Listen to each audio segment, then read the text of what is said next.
Hello नमस्कार दोस्तों, स्वागत है आपका मेरे चैनल एएलपी रवि चौहान में। दोस्तों, जोन बदलने का मौका आपको मिला है 29 जुलाई से लेके 7 अगस्त तक। और जोन बदलना इतना आसान नहीं है दोस्तों। जो आपने पहले एक बार जो सिलेक्शन किया था जोन का, वो भी बहुत अच्छा रहा होगा और वो भी सोच समझ के किया है। पर दोस्तों, मैं आपको बता दूं कि जोन का सिलेक्शन आपके जॉब में सिलेक्शन पे बहुत ज्यादा निर्भर करता है। आपकी यदि तैयारी अच्छी खासी है और जोन आपने गलत चुन लिया है तो दोस्तों आप उस मझधार में फंस जाएंगे। हो सकता है वहां की कट ऑफ बहुत ज्यादा चली जाए।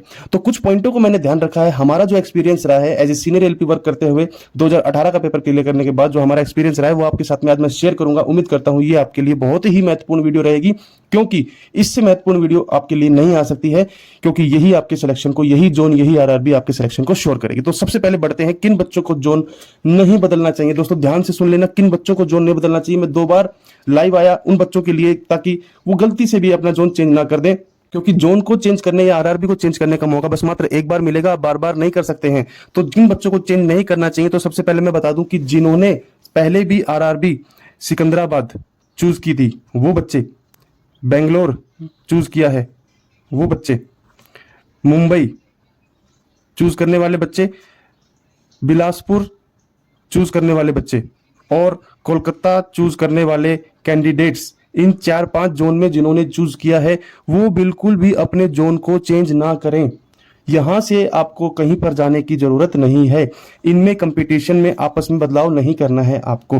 हाँ, यदि आपके मॉक के अंदर कितने भी मार्क्स आ रहे हैं, चाहे आपके मारे 30, 35, 40, 45, 50, कितने भी मार्क्स आ रहे हैं और आपने ये जोन चूज किया है, तो आपको जोन चेंज करने की आवश्यकता नहीं है। आपको जो आवश्यकता है वो है बस इन बच्चों को मेहनत करने की। ठीक है, आपको इसके अलावा जोन नहीं बदलना है। अब बात करते हैं दोस्तों दूसरे पॉइंट पे कि मॉक टेस्ट में 50+ अगर आते हैं आपके मार्क्स तो आपको क्या करना चाहिए।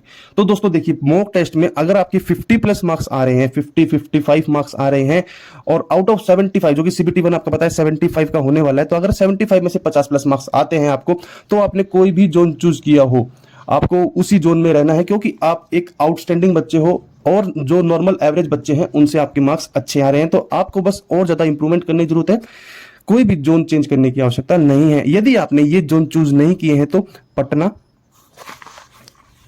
मुजफ्फरपुर, सिलीगुड़ी, तिरुवनंतपुरम, अगर आपने ये जोन चूज नहीं किए हैं तो, और नॉर्मल वाले चूज कर रखे हैं जिनके अंदर एवरेज वैकेंसी है, तो आपको चेंज करने की आवश्यकता नहीं है।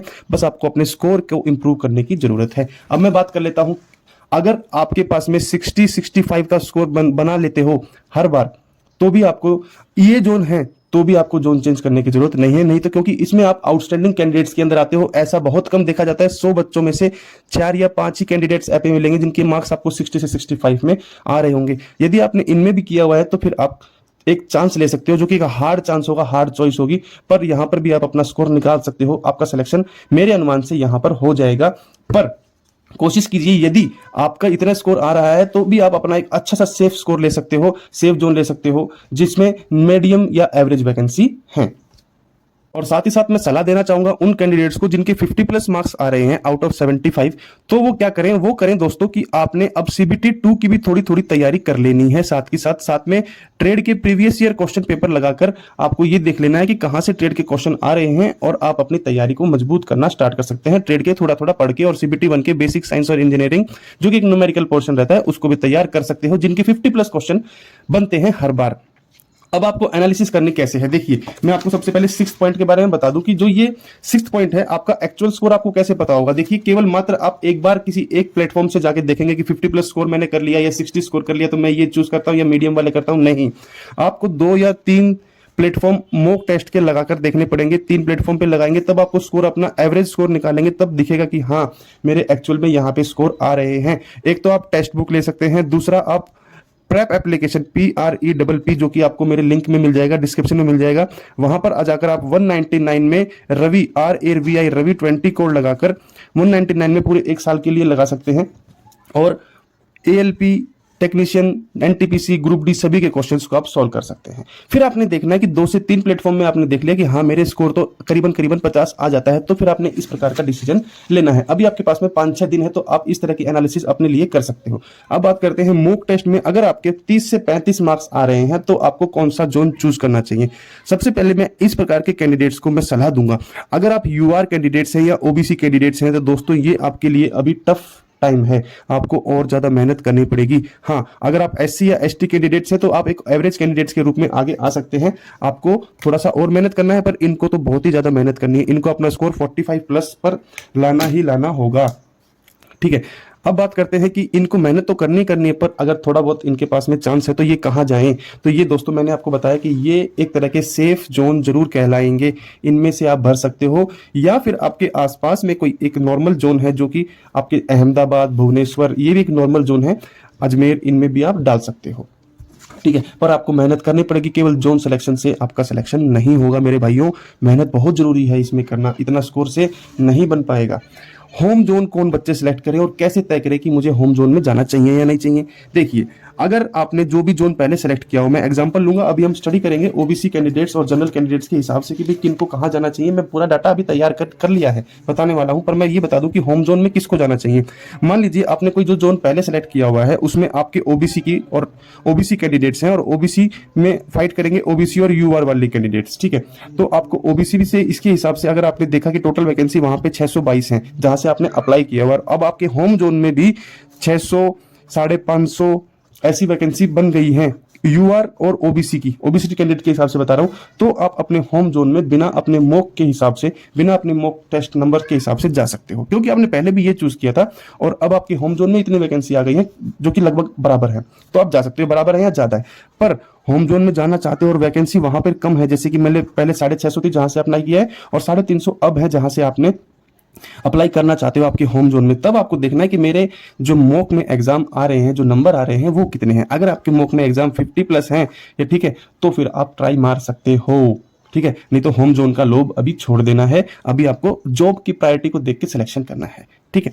अब बात करते हैं यूआर और ओबीसी वाले बच्चे कैसे सिलेक्शन पाए। उससे पहले अपने डाटा की तरफ जाने से पहले बच्चों के मन में ये भी डाउट है, क्योंकि मैं कई बार लाइव आया तो उन्होंने पूछा सर एग्जाम कब होगा, हमें अपने आप को प्रिपेयर करना है उस अकॉर्डिंग, उस स्ट्रेटेजी के अकॉर्डिंग।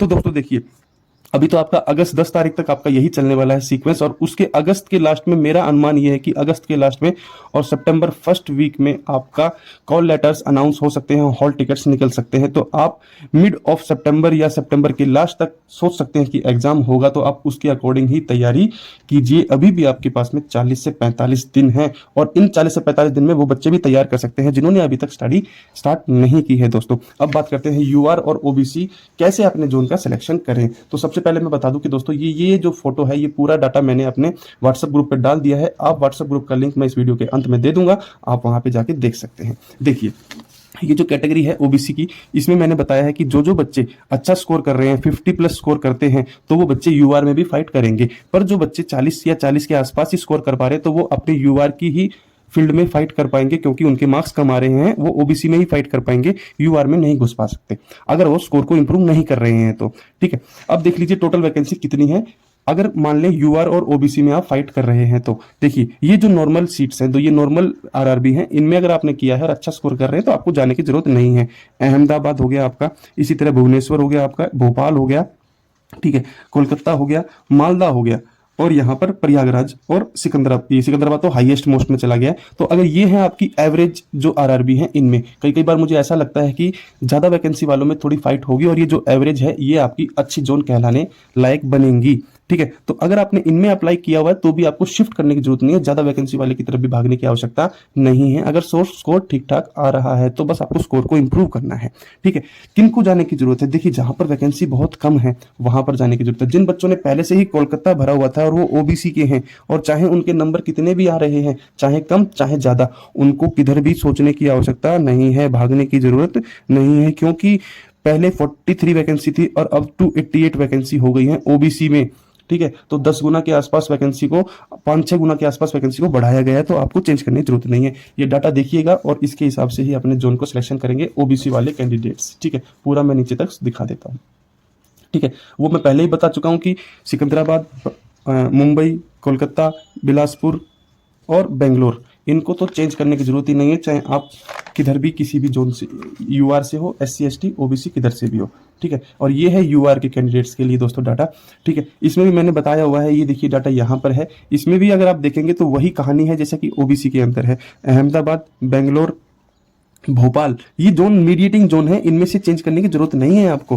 ठीक है। प्रयागराज और सिकंदराबाद तो हाईएस्ट है ही आपका, सिकंदराबाद हो गया, मुंबई हो गया, ठीक है, बिलासपुर हो गया। आपको भोपाल वगैरह में भी है तो चेंज करने की जरूरत नहीं है। किनको चेंज करने की जरूरत है तो मैं पहले बता चुका हूं, पटना, मुजफ्फरपुर, सिलीगुड़ी और तिरुवनंतपुरम, ये 4-5 जोन है। यहाँ से अगर आप हैं और एवरेज स्कोर कर रहे हैं तो आप यहाँ से निकल सकते हैं। बहुत ही ज़्यादा टैलेंटेड है, अच्छा स्कोर आ रहा है 60-65, तो आप रिस्क ले सकते हैं, ठीक है। तो दोस्तों ये मेरा पूरा जो मैंने देखा है और आपके साथ में साझा किया है डाटा, तो उम्मीद करता हूं आपको वीडियो अच्छी लगी होगी। वीडियो को नहीं खींचते हुए आपका ज़्यादा टाइम नहीं लेंगे और जॉब का सिलेक्शन आपको इस तरह से करना है। थैंक यू दोस्तों, जय हिंद, जय भारत।